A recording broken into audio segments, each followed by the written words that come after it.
I just can't retire until I'm 65. And I can't retire because I don't have health care. And if I do retire, what would I do with myself? These are all the things that we hear when we tell people we're getting ready to retire just a little bit early. If you stick around with us for a few minutes, I bet we can convince you that now might be the time for you to take a serious look at making this your year to retire. If you're around our age, mid, late 50s, early 60s, the fact of the matter is 2/3 of your life is probably in your rearview mirror. I'm going to put a chart up on the screen that we used several months ago that breaks down a life in terms of weeks from 0 to 90 years old. And if you look at this chart, the red ones are 60 years of weeks, and the green ones are what's left in front if you're already at 60. And it's kind of sobering to look at a chart this way. For sure. It really tells you you don't have a whole lot of time left. And you know what? Tomorrow's not guaranteed. That's right. So all these things that we have said in the past few years, like, hey, once I retire, I'm going to golf more, or spend more time with the grandkids, or I'm going to dedicate some more time to church, whatever that might be, that time is not guaranteed. Right. Right? I mean, that chart that I showed you, that's kind of an average sort of thing. Right? So that means some people don't have much time in retirement, while other people have quite a bit longer. It's really not worth the gamble, if you ask me, to work any longer than you absolutely have to. Right. And kind of going hand in hand with time is having freedom to do the things that you want to do with your time.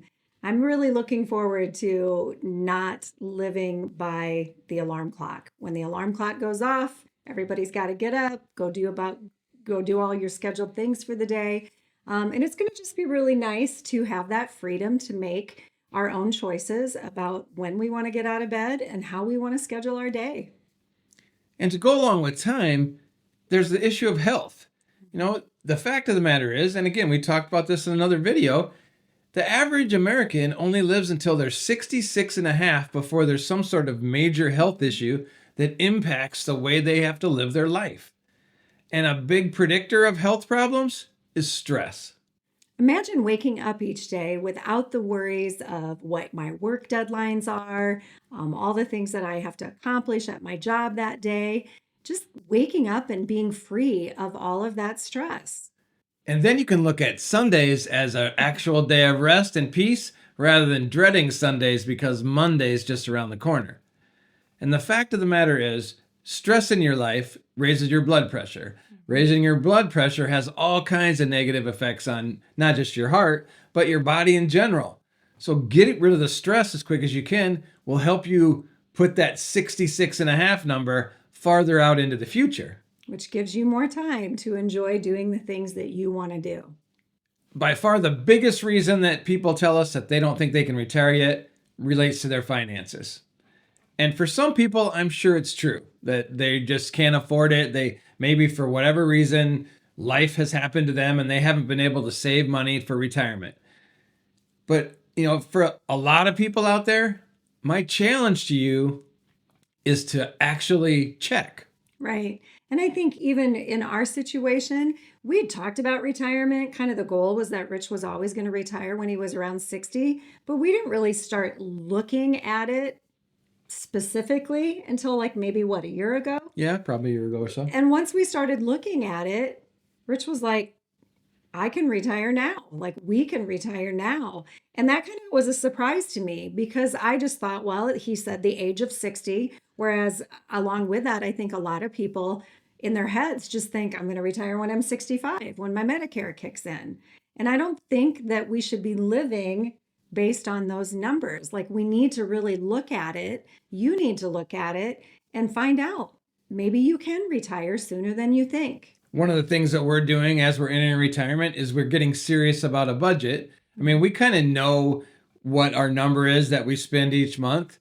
And we know that based on that number and based on our savings, we won't have to change our lifestyle very much. And that is basically what it amounts to for us. Right. Why would I keep working if I can live the life I'm living now and I'm very happy in the life I'm living now? If I can live that life for the rest of my life, why would I keep impacting my health, by going to work, being stressed out, and not doing the things that I want to do with my time. Right. And I think along with that too is the health insurance part of it. That's also something that Rich and I learned as we started this journey. I was super, super concerned about how much health insurance was going to cost us. He's 59, I'm 56. We got several years here of needing to have health insurance coverage and paying for it. And surprisingly enough, now it's not cheap, don't get me wrong, but it is definitely affordable, and it's not as expensive as I thought it would be, which has then also helped us by investigating it to have more confidence in we can go ahead and retire. Yeah, it's just another case of the world is telling you you can't retire until you're 65 because that's when Medicare kicks in, and you can't retire until you're 65 or 67 because that's when you're full retirement age for Social Security. And again, for some people, that's probably true. But is it true for you? And if you don't know if it's true for you, my advice to you is to go find out. Get those numbers, the real numbers, not just the numbers that you think you need. Because, again, every day that you're working is a gamble with what you want to do in retirement. Okay, so those are kind of three big areas to think about when you're thinking about, can I retire now? Think of the time and the freedom you're going to have. Think of the health and reduced stress, the benefits that have on your life. And then just investigate whether or not you can afford it. Take those imaginary numbers or these numbers that are drilled into us during our working life, throw them out the door and actually find out. And I'll tell you, a few weeks ago, I interviewed my friend Derek. He happens to be my financial advisor. We didn't talk finances, but we talked about what people tell him that have retired. And you know what? No one ever told him I retired too early. If you want to see that video, check it out here. So Robbie and I, like we said, we're getting ready to enter that phase of life. We're going to take you along with us. We really appreciate you watching our videos. And God bless.